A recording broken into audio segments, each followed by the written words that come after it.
Okay, we've only got a few questions left. We've only got a few minutes left too, so hopefully we'll get through these. Rugg says for tag silo blog with tags for 12 different locations combined with 5 different services, how different should the content be on each page for each combination?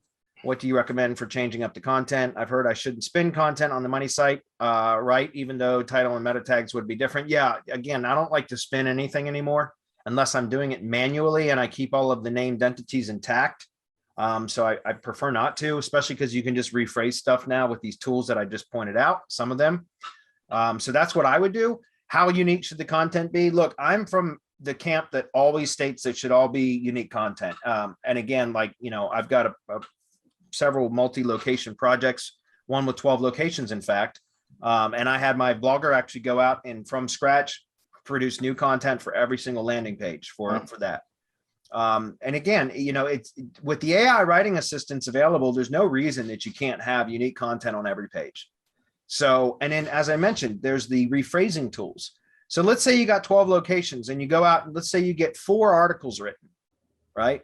And again, you can do this with AI writing tools, draft the articles yourself, tune them, right? And then once they're tuned, you've got 4 separate articles and then you could rephrase those, each of them 3 times. And now you've got 12 articles. That are unique. So there you go. Should I do the rewrites myself or hire writers to create the 60 variations of content? I mean, again, it's up to you. That's how I used to do it. As I would like, for example, order, you know, say 4 articles, like I just mentioned, for 12 different. I know you're saying 60, but let's say it was 12 articles that I needed for 12 different locations. I would order 4 articles to be written, and then I would have each one of those rewritten 3 times because it was cheaper to have an article rewritten than to have a new one produced. Does that make sense? So, and then I would also have different writers do the rewriting than the person that wrote the original, if that makes sense, so that it was always coming out unique. But with the tools nowadays, we don't need that, right? I mean, you can do it yourself by just subscribing to some of these tools. Like again, Quillbot for like $70 for 6 months or something like that, or $60 for 6, whatever. It's really inexpensive. You know, you can get the premium subscription and it's very inexpensive. And you can paste 10,000 characters in at a time. And it's very, very quick. It's efficient. It's a great way to do it. So you could maybe hire somebody to write content for you for the first few articles and then just use tools like that. Very inexpensive. Any comments on that? Quillbot is $40 annual. Yeah, it's very inexpensive. Not even. Yeah, very inexpensive. For premium. So yeah, on this, again, have it stand out. I talked about this last week. If you don't, what's going to happen is your pages might compete one with the other. How? Google will start displaying your pages to see which one a user likes better. This is called cannibalization, but it's Google simply A/B testing your pages. And then while that's happening, you're actually not having, you're going to end up with not 12 unique location pages, but you might end up with 3 or 4 that Google likes above the others, and people have shown Google that they like above the others. You don't want Google to do that. So give Google a reason to keep your stuff indexed. Give Google a reason for each location page to be given a spotlight. The only way that you could do that is by making the content as unique as possible. And with the rewriters and putting it through the tuning process, there's no reason why you can't.